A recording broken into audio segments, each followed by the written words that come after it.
की एक टुकड़ी को कतार से खड़ा हुआ देखते हैं। वर्ल्ड वॉर 2 के खत्म होने के बाद बहुत से जर्मन सैनिकों को रूस ने कैदी बना लिया था और उन कैदियों को कोयले की खदानों में काम पर लगा दिया। साइबेरिया की इस जेल की सिक्योरिटी कुछ खास नहीं थी, लेकिन इसके बावजूद भी कोई भी कैदी इस जेल से भागने की हिम्मत नहीं करता था, क्योंकि इस जेल के चारों ओर सैकड़ों किलोमीटर तक सिर्फ बर्फ ही बर्फ थी और यहाँ से पहली इंसानी बस्ती लगभग 14,000 किलोमीटर दूर थी। ऐसे में जाहिर सी बात है कि कोई भी कैदी साइबेरिया की इस खून जमा देने वाली ठंड में मरने के बजाय इन्हीं कोयले की खदानों में काम करना ज्यादा पसंद करता था। इस जेल को जानबूझकर हजारों किलोमीटर दूर फैली हुई बर्फ की चादर के बीच में बनाया गया ताकि कोई भी कैदी भागने के बारे में सोचे तक नहीं। इसलिए आज तक किसी भी कैदी ने यहाँ से भागना तो दूर, इस ख्याल को मन में भी नहीं आने दिया। मगर वहीं इन कैदियों के बीच एक कैदी ऐसा भी था जो बहुत ही सातिर दिमाग और दर्द निश्चय वाला था और वो इस जेल से भागकर अपनी फैमिली के पास वापस जाना चाहता था। दरअसल इसे इस जेल में पूरे 25 साल की सजा काटनी थी और इस कैदी का नाम क्लेमन फॉयल था। क्लेमन ऐसा बिल्कुल भी नहीं चाहता था कि उसकी आधी जिंदगी इसी जेल में बीत जाए। ऐसे में वो किसी भी हालत में इस जेल से भागना चाहता था और इत्तेफाक से एक दिन क्लेमन को भागने का मौका मिल जाता है और वो एक मालगाड़ी में फौरन बैठकर इस जेल से चोरी छिपे निकल जाता है। अब जेल के बाहर जब उसने खुले आसमान में सितारों को देखा तो वो बहुत खुश हुआ। अभी वो कुछ ही दूर पर पहुंचा था तभी उस मालगाड़ी को रोक दिया जाता है और जब क्लेमन बाहर देखता है तो एक रशियन सोल्जर बंदूक ताने उसके सामने खड़ा था। बदकिस्मत से क्लेमन फिर से पकड़ा जाता है और जेल से भागने के जुर्म में उसे एक सेल में बंद कर दिया गया। उस सेल में क्लेमन को पूरे 2 दिनों तक रखा गया और आखिरकार 2 दिन बाद उसे बाहर निकाला गया और जेल का वार्डन उसे कहता है कि तुम्हारे साथी बेसब्री से तुम्हारा इंतजार कर रहे हैं। अब जैसे ही क्लेमन जेल में वापस गया तो उसके साथी लाठी और डंडे लेकर उसका स्वागत करने को तैयार थे। सभी कैदी क्लेमन पर बहुत गुस्सा थे क्योंकि क्लेमन के भागने की वजह से उन सबको पिछले 2 दिनों से खाना नहीं मिला था। अब बाकी कैदियों ने क्लेमन को देखते ही उस पर लाठी डंडे बरसाने शुरू कर दिए, जिससे क्लेमन बुरी तरह से जख्मी हो गया और फिर उसे जेल के हॉस्पिटल में एडमिट करना पड़ा। इस जेल का डॉक्टर भी एक जर्मन कैदी था। होश में आते ही क्लेमन ने डॉक्टर से कहा, मैं एक बार फिर से जेल से भागना चाहता हूँ और मुझे आपकी मदद चाहिए। डॉक्टर क्लेमन की हिम्मत देखकर दंग रह गया। डॉक्टर ने उसे समझाया कि इस जेल से जिंदा भाग पाना नामुमकिन है और अगर तुम किसी तरह यहाँ से निकल भी गए तो बाहर की जमा देने वाली ठंड से कभी वापस नहीं लौटोगे। लेकिन सच यह भी है कि यहाँ रहोगे तब भी तुम्हारी मौत पक्की है, क्योंकि तुम जिस कोयले की खदानों में काम करते हो वहाँ बहुत ज्यादा मात्रा में कार्बन है जो हवा के माध्यम से तुम्हारे फेफड़ों में जाता है, जिससे कैंसर जैसी गंभीर बीमारियां होने के चांस बहुत ज्यादा हैं। इस वजह से डॉक्टर ने क्लेमन को सलाह दी कि तुम्हें इस जेल से निकलने की कोशिश जरूर करनी चाहिए जब तक कि तुम सफल ना हो जाओ। इसके बाद डॉक्टर ने क्लेमन को अपने सारे गर्म कपड़े, जूते और जरूरत की सारी चीजें दे दी। साथ ही उसने यह भी बताया कि रूसी सैनिक अपना भोजन रेलवे लाइन के पास छुपा कर रखते हैं। जाते जाते उसने क्लेमन को एक बंदूक भी दी ताकि वो अपनी हिफाजत कर सके। दरअसल डॉक्टर के पास इतना सारा सामान इसलिए होता है क्योंकि एक दिन वो भी खुद भी इस जेल से भागना चाहता था, लेकिन 1 हफ्ते पहले ही उसे मालूम हुआ कि वो कैंसर का मरीज है और उसके पास सिर्फ 1 महीना ही बचा है। इसके बाद उसने क्लेमन को एक लंच बॉक्स देते हुए कहा कि अगर तुम जिंदा बचकर लौट गए तो मेरे परिवार तक ये लंच बॉक्स पहुंचा देना और उन्हें बताना कि मैं अब नहीं रहा। अब रात होते ही अंधेरे में क्लेमन दोबारा जेल से भाग निकलता है और इस बार उसने मालगाड़ी की बजाय पैदल चलने का फैसला किया। अब अगली सुबह जब वार्डन को पता चलता है कि क्लेमन जेल से भाग चुका है तो वो तुरंत डॉक्टर के कमरे में उसे पूछने जाता है, लेकिन उसके आने से पहले ही डॉक्टर ने अपनी जान ले ली थी। अब इसके बाद वार्डन ने कई रशियन सिपाहियों को बुलाया और क्लेमन को जिंदा पकड़कर वापस लाने का ऑर्डर दिया। हालांकि कई दिनों की खोज पड़ताल के बाद भी उन लोगों को क्लेमन का कोई पता नहीं चला। अब यहाँ पर जेल में सबको लगने लगा कि क्लेमन तो कब का ठंड में जमकर मर चुका होगा, लेकिन वार्डन हार नहीं मानता है क्योंकि उसे मालूम था कि क्लेमन बहुत स्ट्रॉन्ग है और वो इतनी आसानी से नहीं मर सकता। इसलिए वार्डन ने ऑर्डर दिया कि सर्च ऑपरेशन जारी रखा जाए। अब दूसरी ओर हम क्लेमन को देखते हैं जो बर्फीले तूफान को पूरी पावर के साथ चीरता हुआ आगे बढ़ रहा था। जेल से भागे हुए उसे पूरे 9 दिन हो चुके थे कि अचानक कुत्तों के भौंकने की आवाज उसके कानों में पड़ी। पलटकर देखने पर उसने पाया कि एक स्लेज तेजी से उसकी ओर आ रही है। इससे पहले कि वो बचाव के लिए कुछ कर पाता, स्लेज उसके ऊपर से गुजरती हुई आगे निकल गई। अचानक क्लेमन की आंखें खुली और उसे पता चला कि यह सब केवल एक सपना था। दरअसल पैदल चलते चलते क्लेमन को 9 दिन हो चुके थे और उसका सारा खाने पीने का सामान खत्म हो गया था। भूख और थकान से उसका बुरा हाल था। अब इस हालत में आगे बढ़ना लगभग नामुमकिन लग रहा था। मगर क्लेमन ने हार नहीं मानी और जैसे तैसे चलता रहा। कुछ और दिनों बाद उसके शरीर ने भी साथ देना छोड़ दिया और वो भूख के मारे बेहोश हो गया। घंटों बाद जब उसे होश आता है तो उसने अपने आसपास अजीब सी आवाज सुनी। तभी क्लेमन की नजर एक सील पर पड़ी और उसे देखते ही उसकी आंखों में चमक आ गई। उसने तुरंत अपनी बंदूक निकाली और पूरी फोकस से निशाना लगाने की कोशिश की, पर थकान और कमजोरी के कारण उसका निशाना चूक गया और सील वहां से भागने लगी। कई दिनों बाद क्लेमन को जिंदा रहने की एक छोटी सी उम्मीद मिली थी जिसे वो अपने हाथों से गंवाना नहीं चाहता था। क्लेमन तुरंत उसके पीछे भागा और जैसे ही वो गोली चलाने वाला था, सील एक चट्टान के पीछे जा छिप गई। इससे पहले कि वो पानी में उतरते क्लेमन ने आखिरी गोली चलाई और किस्मत से इस बार वो सफल रहा। ये देखकर क्लेमन खुशी से झूम उठा क्योंकि अब उसे अपने सफर में खाने की चिंता नहीं थी। कई दिनों बाद क्लेमन ने पेट भर खाना खाया और थोड़ा आराम करने के बाद अपना सफर फिर से शुरू कर दिया। इस पूरे लंबे सफर में क्लेमन एकदम अकेला था और उसके चारों तरफ बर्फ के सिवा कुछ भी नहीं दिख रहा था। ऐसे माहौल में अक्सर इंसान हेलुसिनेट होने लगते हैं, इसलिए वो खुद से ही बातें करता रहता और उम्मीद की किरण को जगाता रहता। इसके साथ ही वो कंपास की ओर भी देख रहा था जिससे इस बर्फीली जगह में कहीं खो ना जाए। ऐसे ही अब दिन हफ्तों में और हफ्ते महीनों में बदल गए। लगातार 2 महीने चलने के बाद क्लेमन को इस बर्फीले रेगिस्तान में एक छोटा सा पेड़ दिखा। इस पेड़ को देखकर क्लेमन इतना खुश हुआ जैसे उसके हाथ कोई खजाना लग गया हो।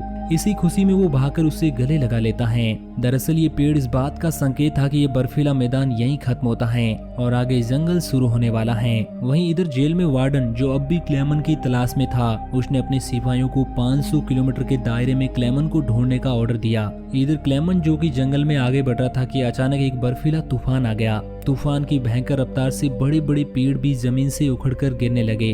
क्लेमन आगे बढ़ने की कोशिश करता है, तभी एक बड़ा पेड़ सीधा उस पर गिर जाता है। लेकिन क्लेमन की किस्मत अच्छी थी कि 2 आदमी सोने की तलाश में वहां से गुजर रहे थे और उन्होंने समय रहते उसकी जान बचा ली। उसके बाद ये तीनों एक साथ आगे बढ़े और कई दिनों के सफर के बाद बर्फीले रेगिस्तान से बाहर निकल गए। अब रास्ते में उन्हें एक नदी मिलती है जिसे पार करने के लिए वो लोग लकड़ी की एक नाव बनाते हैं। लेकिन इसी बीच नदी का बहाव तेज हो गया और नाव काबू से बाहर होने लगी। ऐसे में उनका एक साथी पानी में गिर जाता है। ये देखते ही क्लेमन तुरंत पानी में छलांग लगाता है और किसी तरह उस आदमी को किनारे तक घसीटकर उसकी जान बचाता है। लेकिन उनका दूसरा साथी उन दोनों को वहीं छोड़ देता है और अकेला आगे बढ़ने लगता है और लालच के मारे उसने अपने दोस्त का सोना भी खुद के पास रख लिया। थोड़ी देर बाद जब क्लेमन और दूसरा आदमी टेंट तक पहुंचते हैं तो उस आदमी को अपने दोस्त पर बहुत गुस्सा आता है और उसने गुस्से में उसे गोली मार दी। उसके बाद क्लेमन और उसने सारा सामान उठाया और अपना सफर जारी रखा। वे दोनों कई महीनों तक इसी उम्मीद पर चलते रहे कि कोई इंसानी आबादी उन्हें मिल जाए। लेकिन फिर से सर्दियों के कारण अब जंगल भी हर तरफ से बर्फ की सफेद चादर में ढक गया।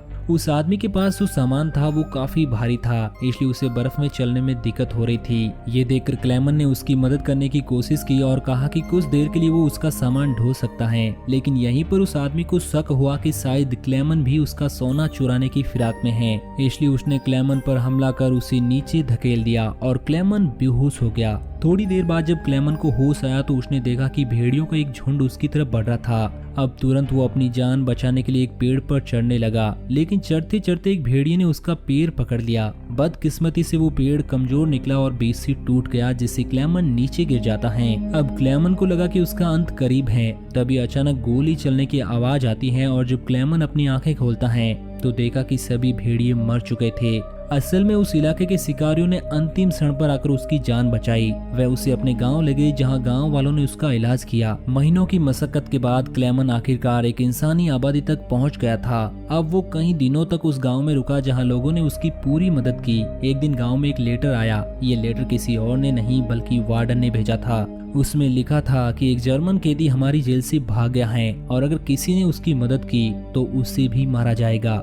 ये देखकर क्लेमन ने उस गांव को छोड़ने का फैसला किया, क्योंकि अगर वो गांव में रुकता और वार्डन को पता चल गया तो उन गांव वालों को बेवजह सजा मिलेगी। अब जाने से पहले गांव के लोगों ने उसे खाना पानी के साथ एक शिकारी कुत्ता दिया। कमाल की बात तो ये थी कि अब इस लंबे सफर में क्लेमन अकेला नहीं था, बल्कि उसके पास एक वफादार दोस्त था। वे दोनों मिलकर कई दिनों तक चलते रहे। अब उन्हें एक लकड़ी की फैक्ट्री दिखी और डॉग खाने की तलाश में उसे पीछे दौड़ पड़ा। क्लेमन अपने डॉग के पीछे अंदर चला गया। इसके बाद वहाँ के वर्कर ने क्लेमन को पहचान लिया और उसे अपने मालिक के पास ले गए। क्लेमन की कहानी सुनकर मालिक को भी उस पर दया आ गई, जिसके बाद उन्होंने उसे खाना खिलाया और जर्मनी जाने वाली ट्रेन में बिठा दिया। अब क्लेमन बहुत खुश था कि आखिरकार वो घर जा रहा है, लेकिन उसे पता नहीं था कि मालिक ने वार्डन को पहले ही खबर दे दी थी। दूसरी तरफ वार्डन अपने सिपाहियों के साथ स्टेशन पर उसका इंतजार कर रहा था, पर स्टेशन पहुंचने से पहले क्लेमन ने दूर से ही सिपाहियों को देख लिया और मौका मिलते ही वो ट्रेन से कूदकर भाग निकला। बदकिस्मत से रूसी सिपाहियों की नजर उस पर पड़ गई और वो उसके पीछे लग गए।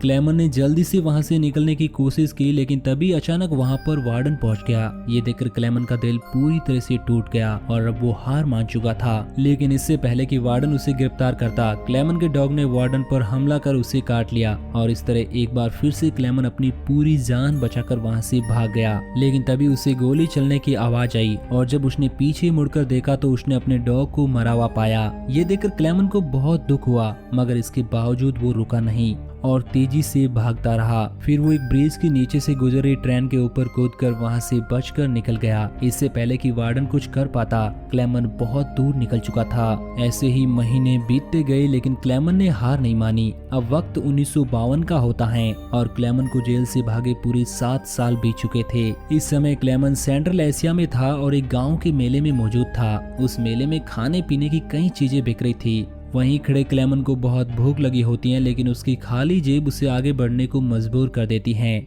तभी उसकी निगाह मेले में मौजूद 2 लड़कियों पर पड़ी जो वहां पैनकेक बेच रही थी। क्लेमन का दिल तो पैनकेक खाने को कर रहा था, मगर उसकी जेब में एक भी सिक्का नहीं था, इसलिए वो उदास होकर आगे बढ़ गया। मगर जैसे ही वो जाने लगा, उनमें से एक लड़की को उस पर दया आ गई और उसने पैनकेक का एक टुकड़ा तोड़कर क्लेमन की तरफ आगे बढ़ा दिया। शुरू में तो क्लेमन थोड़ा हिचका, लेकिन फिर उसने पैनकेक ले लिया और उसे खा लिया। उधर मेले में मौजूद एक शख्स ने ये सारा मंजर देखा और इसके थोड़ी देर बाद जब क्लेमन चर्च में पहुंचा तो पीछे पीछे वो शख्स भी वहां पर आ गया। दरअसल ये आदमी भी पहले कभी जर्मन कैदी रह चुका था, इसलिए उसने क्लेमन की हालत को समझा और पुलिस को सौंपने के बजाय उसकी मदद करने का सोचा। जहां पहुंचकर क्लेमन ने वर्षों बाद सेविंग की और एक बार फिर से अपने पुराने रूप में लौट आया। इसके बाद उस आदमी ने उसे एक नया पासपोर्ट दिया ताकि वो रूस का बॉर्डर पार करके जर्मनी जा सके। अब जाने से पहले क्लेमन ने उसे थैंक यू कहा और बॉर्डर की ओर रवाना हो गया। कुछ दिनों बाद वो रूसी सीमा तक पहुंचा और वहां खड़ी सोल्जर्स को अपना पासपोर्ट दिखाया। यहाँ क्लेमन को डर था कि कहीं सैनिक उसे पहचान न ले या फिर उसका नकली पासपोर्ट पकड़ा न जाए, लेकिन खुशकिस्मत से सब कुछ ठीक रहा और उसे सीमा पार करने की परमिशन मिल गई। ये देखकर क्लेमन की खुशी का ठिकाना नहीं रहा और वो हंसते हंसते आगे बढ़ गया। अब जैसे ही वो पुल के आधे रास्ते पर पहुंचा, अचानक एक तेज रोशनी उसकी आंखों पर पड़ी और जब उसने आंखें खोली तो सामने वार्डन खड़ा था। उसने पीछे मुड़कर देखा तो वो अभी भी रूस में ही खड़ा था, यानी उसे अरेस्ट किया जा सकता था। उस पल क्लेमन शौक से बिल्कुल फ्रीज हो चुका था, क्योंकि उसे लगा कि उसकी सालों की मेहनत अब बेकार चली जाएगी। मगर तभी एक ऐसा पल आया जिसकी उसे बिल्कुल भी उम्मीद नहीं थी। वार्डन ने बिना कुछ कहे रास्ता छोड़ दिया और क्लेमन को आगे जाने दिया। अब पहले तो क्लेमन को यकीन नहीं हुआ, लेकिन जब यकीन हुआ तो वो कांपते हुए कदमों से आगे बढ़ गया। दरअसल वार्डन उसके जज्बे और घर लौटने की लगन से बेहद प्रभावित हुआ, इसलिए उसने उसे पकड़ने की बजाय रिहा कर दिया। इसके बाद क्लेमन ने वो बॉर्डर पार किया और आखिरकार जर्मनी पहुंच गया। वहां वो अपने घर पहुंचा और सालों बाद अपनी बीवी और बेटी को देखा। उसकी बेटी दौड़कर उसके गले लग गई। इतने सालों बाद अपने पति को सामने देखकर उसकी पत्नी की आंखें भर गई और आखिरकार क्लेमन की हिम्मत और जुनून से वो अपनी फैमिली से दोबारा मिल पाया। उस पल तीनों ने एक दूसरे को गले लगाया और इसी खूबसूरत पल के साथ ये बेहतरीन सच्ची